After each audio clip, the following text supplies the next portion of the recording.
Assalamu alaikum warahmatullahi wabarakatuh. Bismillah wassalatu wassalamu ala rasulillah.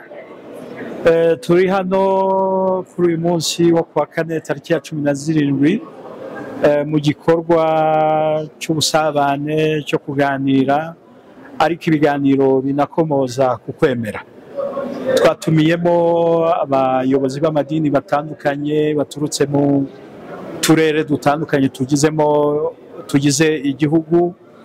Kikaba ari igikorwa cyateguwe n'umuryango w'Abayisilamu mu Rwanda ku bufatanye n'umuryango Sabilul Huda Global Organization uhagarariwe n'umunya Jordan bita Dr. Abu Musab. Bukaba ari ubwa kabiri aje mu Rwanda, ariko bafite icyicaro mu gihugu cya Uganda. Ni uburyo rero bumwe mu buryo bugize ivugabutumwa, ariko n'abantu gukuraho kwishishanya hagati y'imyemerere.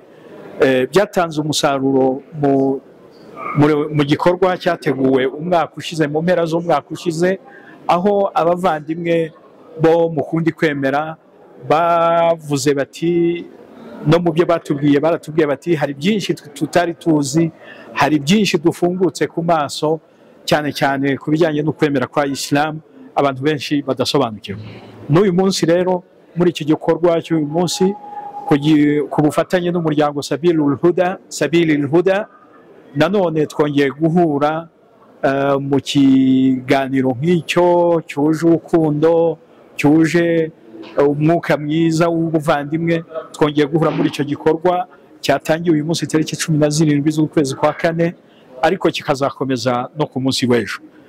Twagihuriyemo rero, twaganirijwe byinshi n'indararibonye n'abashyitsi bacu. Turabafite bavuye mu gihugu cya Saudi Arabia, mu gihugu cya Jordan, ndetse baje kuganira natwe no kudusangiza ubunararibonye ku bijyanye n'iyobokamana n'umwuka mwiza n'imibanire myiza hagati y'amadini atandukanye.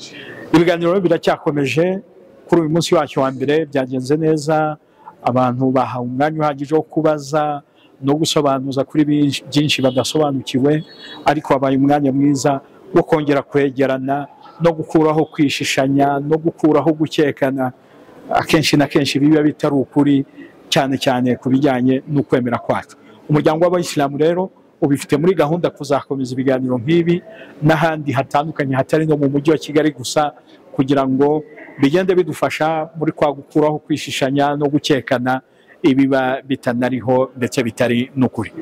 Mu ncamake nicyo cyaduteranyirije hano kuri uyu munsi ndetse no ku munsi w'ejo, aho tuzakomeza n'izi nararibonye muri teolojiya, ndetse harimo abarimu ba kaminuza batandukanye baza bakatuganirira, kandi bigakorwa mu mahoro no mu mwuka wa kivandimwe.